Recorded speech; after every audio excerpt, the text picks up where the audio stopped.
Baik, kita ulangin untuk yang nomor 9 untuk tahapan-tahapan yang dilakukan dalam rekayasa genetika teknik plasmid. Nah, plasmid itu apa sih? Plasmid itu adalah suatu gen melingkar. Intinya plasmid itu adalah suatu gen yang melingkar yang ada di dalam bakteri. Nah, bakteri ini akan digunakan sebagai agen. Dia akan menjadi agen biotek yang akan disisipi. Nah, jadi misal kita akan membuat suatu produk misalnya seperti vaksin, atau bisa juga produk seperti hormon insulin, hormon ataupun enzim. Nah, kita akan menggunakan gen-gen dari tubuh manusia,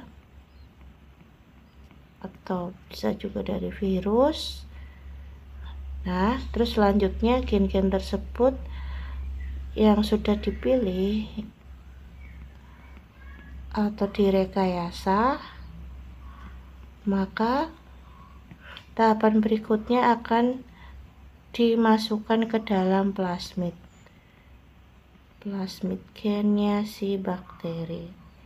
So, intinya dari situ, berarti yang pertama kita harus mencari gen-gennya dulu yang ingin dipilih, baru masukkan ke plasmid. So, dari sini kita akan pertama yang pastinya ekstraksi plasmid cincin memasukkan identifikasi gen yang diinginkan. Ya, dimulai dari proses nomor 3, bukan nomor 1, bukan 2, bukan 4, jadi 3. Terus selanjutnya kita harus mengekstraksi cincin DNA nya. Oke, yang kedua 32 1 4 dan 5. Berarti jawabannya ada di C ya. Terima kasih. Baik, selanjutnya kita akan melakukan proses pembahasan yang ada di soal nomor 12. Nah, aplikasi rekayasa genetika di bidang pertanian. Nah, rekayasa genetika di bidang pertanian ini biasanya ada banyak ya. Kalau yang misalnya untuk membuat produk yang unggul, produk atau spesies baru yang unggul, itu kita bisa pakai yang namanya teknologi transgenik. Tapi kalau ingin membuat suatu produk yang sifatnya sama, unggul, habis itu banyak diproduksinya, kita bisa pakai yang namanya teknologinya namanya kultur jaringan. Nah, so kita akan bahas yang di sini ya. Berarti teknologi mana sih yang ada di bidang pertanian yang bisa aplikasi di bidang pertanian? Pastinya ada kultur jaringan sama tanaman transgenik. Tapi kebanyakan kalau untuk pertanian dia untuk menghasilkan sifat yang sama dan ini ya, jadi yang tanaman transgeniknya belum, jadi lebih ke yang kultur jaringan. Terus selanjutnya nomor 13, produk bioteknologi di bidang kedokteran yang menggunakan prinsip fusi sel. Oke, namanya fusi sel. So, kita lanjut untuk yang nomor 13. Nah, produk bioteknologi di bidang kedokteran diantaranya ada fusi sel. Nah, fusi sel itu apa sih? Fusi sel ini biasanya dia merupakan penggabungan sel inti. Nah, sel inti dari dua jaringan yang berbeda, dia akan digabungkan. Oke. Nah, terus selanjutnya dia akan biasanya fusi sel ini punya nama lain yang namanya hibridoma. Nah, contoh-contoh produk dari fusi sel, contohnya itu biasanya dia digunakan untuk pembuatan antibodi monoklonal. Nah, so berarti kita bisa langsung jawab dong. Untuk yang nomor 13, salah satu produk dari teknologi fusi sel adalah si antibodi monoklonalnya. Terus lanjut teknologi in vitro fertilization yang masalah pasangan suami istri. Biasanya kalau untuk IVF ini karena adanya terjadi kerusakan pada tuba fallopi. Jadi pada saluran kelamin wanita nih ya. Nah,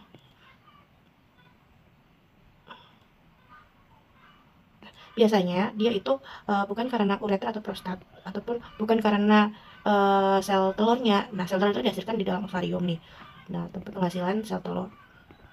Sel telur ini diproduksi. Nah, tetapi bukan karena sel telurnya kebanyakan atau sel spermanya, biasanya karena adanya gangguan. Nah, biasanya ada gangguan di dalam sini. Gangguan ada di tuba fallopi atau tempat pertemuan. Tuba fallopi itu adalah tempat terjadinya proses fertilisasi itu terjadi, atau pertemuan sperma sama ovum. Berarti jawabannya ada di E. Berikut ini yang dapat digunakan enzim sebagai penggunting DNA. Penggunting berarti itu pemotong. Yang namanya pemotong biasanya kita gunakan ada enzim yang namanya retriksi endonuklease. Nah, biasanya enzim-enzim retriksi, diantaranya retriksi endonukleasi itu ada yang namanya helikase dan yang lain-lain. Berarti jawabannya adalah yang C. Salah satu cara pemanfaatan biotek di dalam bidang kedokteran. Nah, kalau kedokteran berarti untuk kesehatan ya. Pastinya untuk tujuan kesehatan manusia. Nah, biasanya digunakan untuk pembuatan apa saja. Satu, bisa vaksin, bisa pembuatan hormon, bisa untuk pembuatan antibodi monoklonal, atau bisa dibuat sebagai terapi gen, atau bisa digunakan untuk pembuatan enzim. Nah, so berarti kita akan lihat manfaatnya nih. Nah, DNA bakteri ke dalam pankreasnya manusia, otomatis dari sini ini ada produk dari yang namanya plasmid. Nah, plasmid dari bakteri ke dalam pankreasnya manusia. Nah, ini gen yang produksi insulin ke dalam DNA bakteri, lebih ke yang C ya. Bukan, maksudnya kalau pankreasnya ya emang ada di situ. Jadi gen yang produksi insulin itu kan ada di pankreas. Nah, karena ingin dibuat produk hormon, so gen-gen yang ada di pankreas itu yang menghasilkan insulin itu akan dimasukkan ke dalam plasmidnya bakteri. So jawabannya adalah yang C. Makasih. Satu, perkebunan membutuhkan tanaman yang memiliki kemampuan atau daya tahan terhadap serangga hama. Teknik bioteknologinya biasanya kalau untuk melihat membuat tanaman baru, tanaman varian baru, oke, berarti kita pakai teknologi yang namanya transgenik. Berarti yang B. Nomor 17 ini adalah tahapan dari pembuatan kultur jaringan. Berarti jawabannya ada di yang D. Pemanfaatan aplikasi bioteknologi untuk pembuatan kebutuhan pangan PST. Kenapa dibuat PST? Karena PST itu proteinnya sangat tinggi, diantaranya kurang lebih hasilnya adalah 80%. Berarti ada di nomor yang C, betul. Terus media pembiakannya itu gampang, bisa apa saja, terus sumber energinya cukup banyak dan nilai ekonomi yang lebih tinggi. Tapi yang bukan adalah semua orang. Karena kenapa yang harus tahu bagaimana prosedur PST setiap produk itu berbeda-beda. Hanya ahli yang tahu. Oke, selanjutnya nomor 19. Berikut yang merupakan keuntungan pembuatan bibit unggul dengan pendengaran atau mutasi. Pastinya prosesnya sifat unggul akan diwariskan. Terus selanjutnya yang nomor 20. Dengan usaha rekayasa genetik, maka sel bakteri sudah dapat mencakup pada sel pankreas manusia. Tujuannya agar pankreas, karena di sini adalah pankreas akan dibuat biotek modern, di mana kita menggunakan teknologi yang namanya plasmid. Nah, otomatis kalau pankreas ini adalah penghasil insulin. Berarti jawabannya ada di D. Nomor 21, indikasi bioteknologi bagi kehidupan manusia umumnya bermuatan memberikan kesejahteraan. Ada dampak negatif dari penggunaan bioteknologi terutama untuk plasma nuclear, karena akan hilang punahnya organisme yang langka.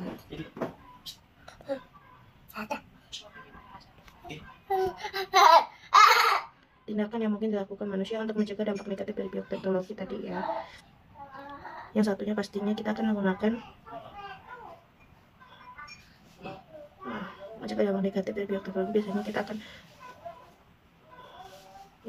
memanfaatkan mikroorganisme transgenik dalam pengolahan limbah. Terus 3 nomor terakhir, berarti 24 dan 25 akan kita bahas juga. Penerapan bioteknologi untuk mendapatkan varietas yang unggul menjurus kepada kalau untuk mendapatkan varietas yang unggul adalah untuk meningkatkan keanekaragaman,